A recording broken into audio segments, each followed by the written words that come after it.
Just how much content has Warner Bros. Discovery axed since the WarnerMedia merger just a few months ago? $825 million worth.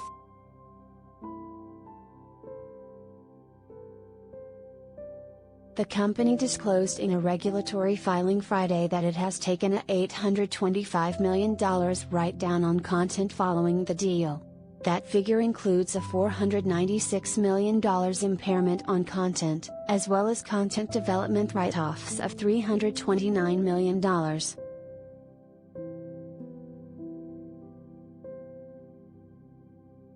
Content impairments and development write-offs resulted from a global strategic review of content following the merger, the company wrote in the filing.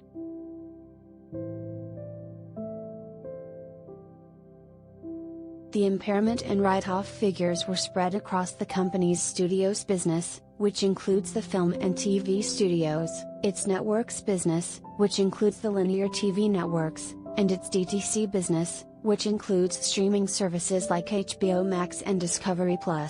The content impairments involved programs that had already been produced or were in production, and the development write-offs were for content that was still in development.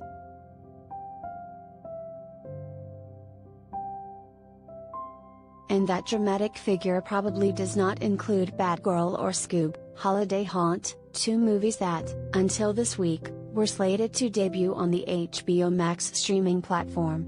Those films will most likely be accounted for next quarter. It would, however, include a write-down related to the film Wonder Twins, another DC project for HBO Max that was in pre-production, and which was shut down in May, before Q2 ended.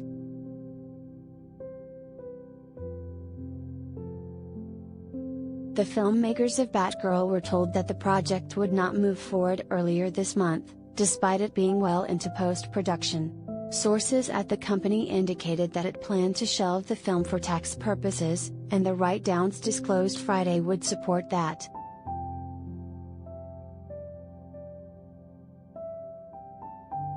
The Q2 write-down likely includes a number of programs that were axed at TBS and TNT, and also costs related to CNN+, the ill-fated streaming service that WBD shut down just a few weeks after it launched. The filing also noted that the company had $208 million in employee termination costs in the quarter.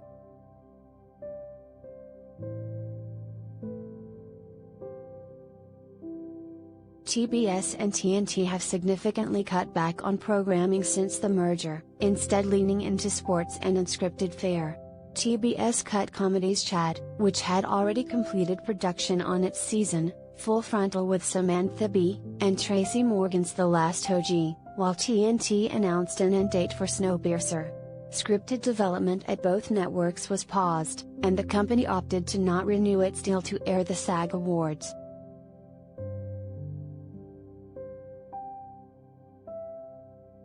On the company's earnings call Thursday, WBD streaming chief J.B. Barrett said that kids and animation content for linear and streaming, direct-to-streaming films, and shows for TBS and TNT were most responsible for the content recalibration, specifically content spent on Turner shows that did not have a path to generate sufficient ratings or incremental monetization potential.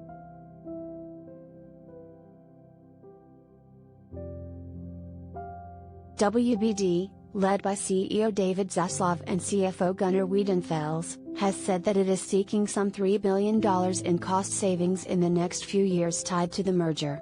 Those savings will come in the form of merging technology systems and offices, as well as layoffs, though rethinking how and where it spends money on content is clearly also part of the plan.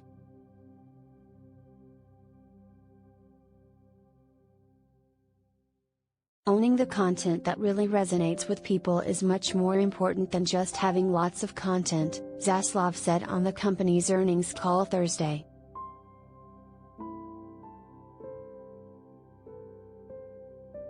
We will continue to have healthy content investment, but with these two content portfolios coming together, we see smart opportunities to do this at a much more measured pace than in the previous plans, Barrett added.